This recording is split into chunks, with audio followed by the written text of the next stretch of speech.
Hello, friends. Today we're going to read a book about animals migrating to different areas of the world when it gets cold.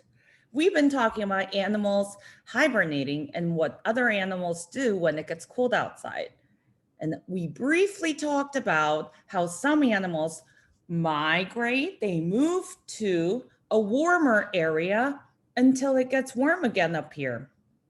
So, I want to share with you this book called How Far Home? Animal Migrations. Let's see which animals migrate to somewhere warmer as we wait until spring comes again and all these animals will come back. How Far Home? Animal Migrations by Monika Davies, illustrated by Romina Marty.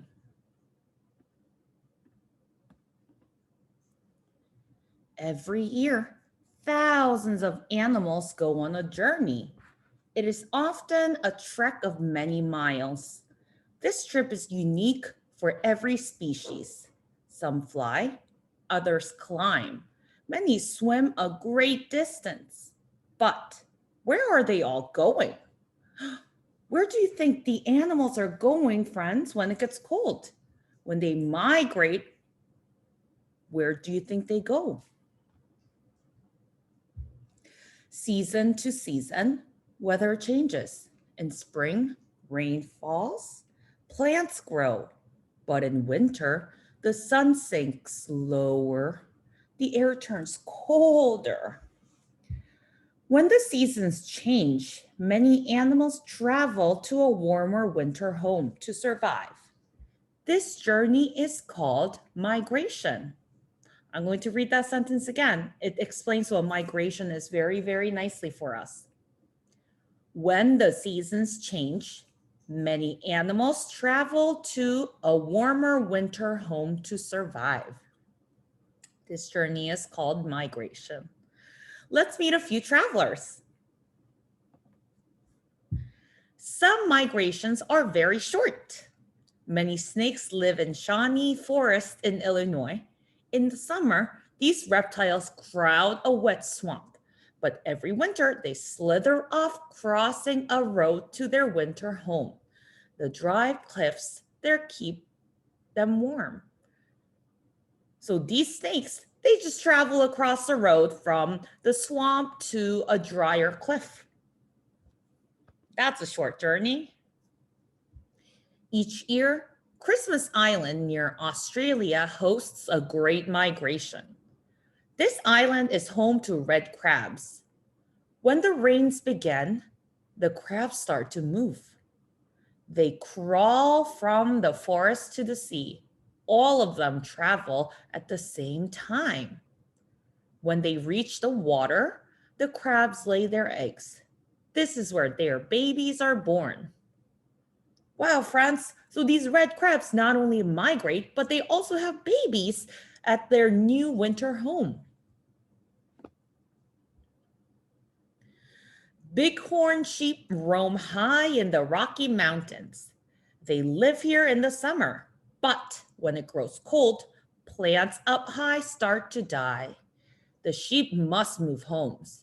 They begin a steep climb down. Below, they can find plants to chew. This is how they live through the winter. So in the summertime, they can stay high up in the mountain because they still have food.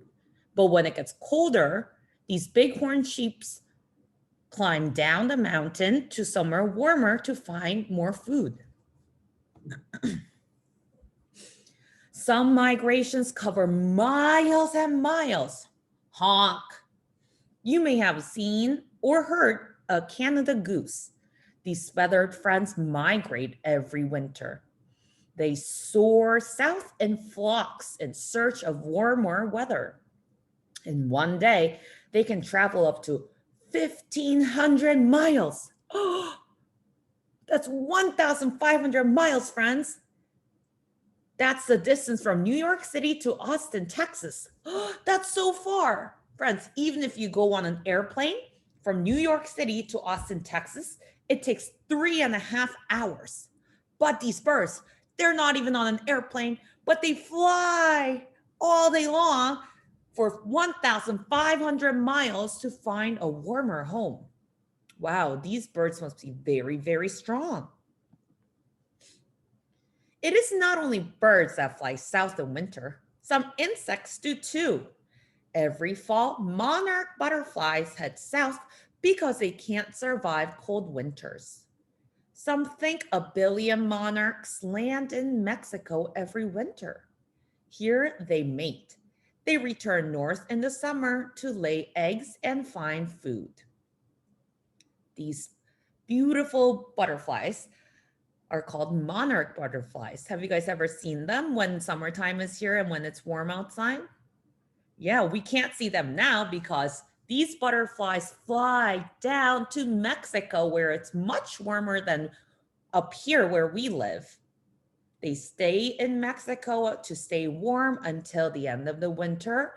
When it gets warm again and spring comes, then they will come back to us to lay eggs and make more beautiful butterflies. Even fish change homes. King salmon are born in rivers.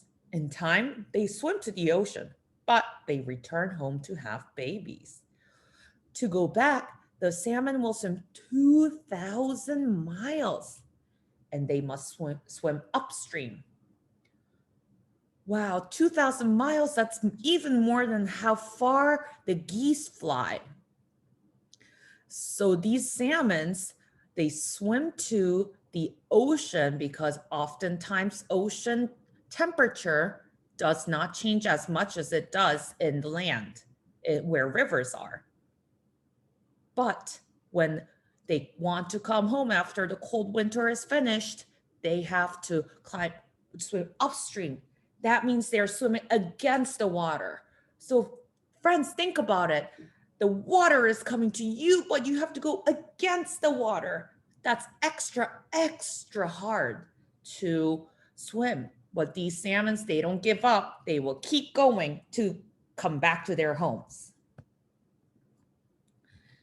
Small birds can travel very long distances. The rufous hummingbird has a nectar diet. They need fresh flowers to live. In the winter, they head to sunny spots in Mexico. There, they can find flowers in bloom. Oh, here's another animal that migrates to Mexico.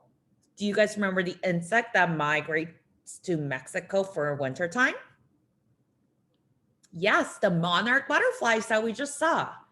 Just like the monarch butterflies, these hummingbirds, they fly down to Mexico to find flowers because they need to drink nectar out of these flowers to live. Because look around right now, it's cold outside. When it's wintertime, do you see any flowers around? No, it's really hard to find flowers. So if the hummingbirds stay up here, then they will be so hungry because they can't find any food. So these hummingbirds have to migrate down to Mexico to find food. The Arctic tern may be small, but the seabird has the world's longest migration. Is it going to be longer than 1,500 miles and longer than 2,000 miles that the salmons travel?